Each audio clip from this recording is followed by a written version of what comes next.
ह्या इंदापूर तालुका पुणे जिल्ह्यातील बाभळगाव या गावची अभिजित गुरगुडे यांची बाग. दुसऱ्या बहाराचे झाड आहे ते. याला 5 मार्चला आपण पाणी सोडणार आहे बहार धरायसाठी. त्याच्या आधी आता छाटणी चालू आहे. तर मग त्याला कशी काडी तयार झाली. छाटताना फक्त शेंड मारलं जातात. जी तयार काडी ती बिलकुल काढत नाही आपण. नवीन वॉटर शॉट जो तयार झालेला तो पण काढत नाही, कवळच वॉटर शॉट काढतो आपण. आणि ताण साधारण 70% 60 ते 70% बसलेला असतो बागेला. आपण बघता कशी पद्धतीने काडी तयार झाली ती. बुडं पण अशी उचलून घ्यायला पाहिजे, म्हणजे माल खाली टेकत नाही आणि खराब होत नाही पावसाळ्यात. नाहीतर पावसाळ्यामध्ये माल जमिनीवर टेकलं की खराब होऊन जाते. अशा तऱ्हेने जर काडी तयार झाली तर साधारण दुसऱ्या बहारात 30 किलो 25 ते 30 किलोपर्यंत झाड चालतं. 1 मार्चचा बहार 25 सप्टेंबरला हार्वेस्टिंग होतं. त्यावेळेस लेट हा आंबे बहार असतो. याला चांगले प्राईज पण मिळून जाते. साधारण 100च्या पुढंच दर मिळतो. मग आवक कमी असेल तर 150 170 असे बागा जातात. पण बघता ही छाटली झालेली, त्या छाटणीत कसं फक्त कवळंच शेंड निघलेत बघा. बिलकुल तयार काडी काढलेली नाही, किंवा कवळा वॉटर शॉट असेल तरच काढलेला आहे. तर अशा तऱ्हेने जर बागांची छाटणी झाली व्यवस्थित आणि वरून सगळी एक लेवल झाली बागाची, अशी कमी जास्त झाडं नाही, ती एक लेवलमध्ये दिसतात सगळी. अशी जर एक लेवल झाली तर बाग बांधायला, फुटी काढायला, शिवाय बाग ज्यावेळेस आपण प्रोटेक्शन पेपरने झाकतो त्यावेळेस पेपर पण खराब होत नाही. बागा मेंटेन होतात व्यवस्थित, औषध व्यवस्थित बसतं. काव पेस्ट पण लावून झाली. काव पेस्टमध्ये फक्त आपण निमतेल टाकून लावत असतो. अशा तऱ्हेने मग हे एवढे झाड, हे 1000 झाडाची बाग आहे. ही साधारण 2.25 एकर आहे. 12x6 लागवड आहे. यात एक पण झाड मर रोग खोडकिडा याने गेलेलं नाही, किंवा फांदी पण गेलेली नाही. त्यासाठी जैविक ट्रीटमेंट असतं सगळं मर रोगासाठी. कुठल्याही प्रकारचं रासायनिक दिलं जात नाही ड्रिपमधून मर रोगासाठी. जैविकमध्ये ट्रायकोसोडो, बॅसिलस सबटिलस, निमॅटोडसाठी निमॅस्टिन म्हणून हे निमॅटोडचे बॅक्टेरिया येतात, ते वापरतो आपण. नंतर ही बाग धरल्यावर पहिलं पाणी 5 तास असते. नंतर मग आठवड्यातून एकदा 2-2 तास पाणी असतं. 20 mm ची डबल लॅटरल असते प्रत्येक झाडांना. तिकडे एक लॅटरल, इकडे एक, असे 2-2 लॅटरल असतात.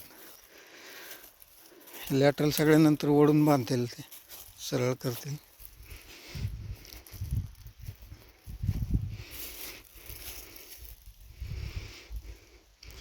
शेतकऱ्यांना माझी विनंती आहे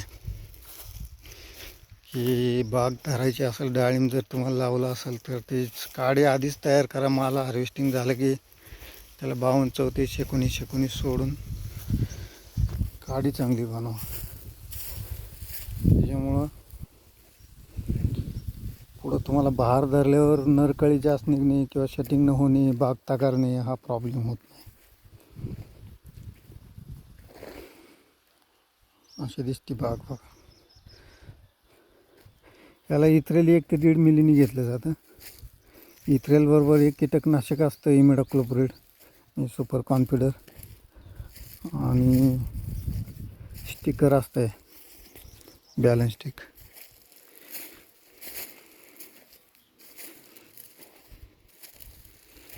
अशा बहाराचं नियोजन खूप सुंदर असतं. एक पण फळ आपण रोगाला बळी पडून देत नाही. तशा फवारण्या असतात, जैविकच्या असतात, रासायनिकच्या असतात. शिवाय थ्रिप्ससाठी आपण मेटरायझम बॅक्टेरिया वापरतो, निमतेल वापरतो, बेनिया वापरतो.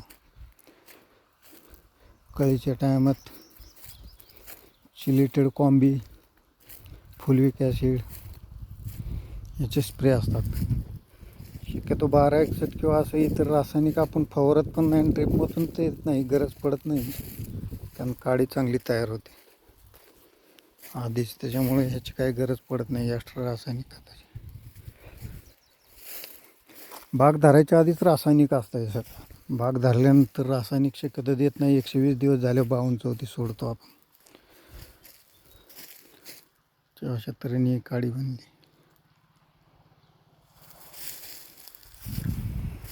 शेतकऱ्यांना माझी विनंती आहे, जेवढं तुम्ही रासायनिक कमी करताल तेवढ्या बागा चांगल्या येतात, बळी पडत नाही रोगाला, जमिनीची पोत सुधारतो, नत्रकर्बचं रेशिओ मेंटेन राहतो, शेणखत द्या भरपूर. त्याच्यावर फक्त आपण बेसल डोसमध्ये 10-20 1-1 किलोने टाकतो प्रत्येक झाडाला इसकडून.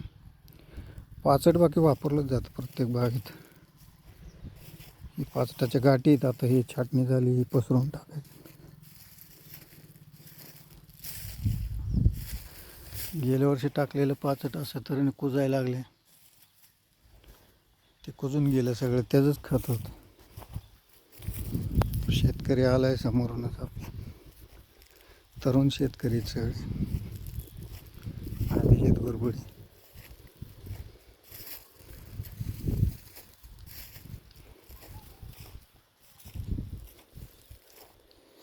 आज होईल छाटणी ना? आज छाटणी होऊन जाईल. उद्याच्याला ब्लायटॉक्स ब्राऊन घे, स्टिकर टाकतात, सुपर कॉन्फिडर टाक. चांगली बुडापासून शेंड्यापर्यंत चांगली धुवून घे झाडावर. 2 बॅलर आणले.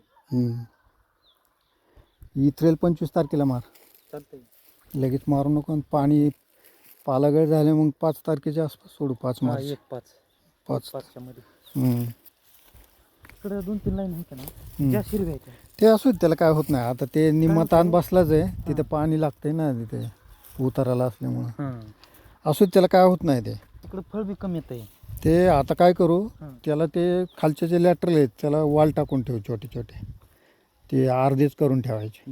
हां, इकडच्या पेक्षा तिकडे पाणी कमी दे. मग पाचट हातरून घे, पाचटाच्या वर लॅटरल टाक, नंतर पाणी सोड. यात बोळ बंद आहे, ह्याला ड्रिपर टाकणार आहे 7 लिटरची. कुठली बोळं बंद आहेत? ते बंद होत आले, ते काय बोळ बंद आहेत ना. मग त्याला पीएच टोनर सोड की. त्याला सोडलंय की. कधी सोडले? ह्याच्या आधी. मग आता ॲसिड सोड. हे नग काय म्हणतो, ड्रिपर नका टाकू त्याला. न काय नाही, ते होईल मोकळं सगळं. आणून ठेवलं ड्रिपर. नाही, ड्रिपर नका बसू. ते काय झाडाला, हा इनलाईनच बरी आहे. फक्त काय कर, तो ॲसिड आण आत्ताच, उद्या परवा ते लॅटरल पाचटाच्या वर टाकायच्या आधी धुवून काढण्यापेक्षा त्यातून सोड ड्रिपमधून. हां हां, आधी काय कर, बॅलरमध्ये ॲसिड टाक, ह्यात सोड. तसंच राहू दे अर्धा तास पाणी बंद करून. मग अर्ध्या तासाने हे शेवटचे शेंड मोकळं कर, त्याचे एंड कॅप काढ आणि मग पाणी जाऊ दे त्यातून एक अर्धा तास बाहेर. पण ते लगेच करू नको, हे आधी होऊ दे सगळं, नाही तर बाग फुटायला चालू होईल. हां.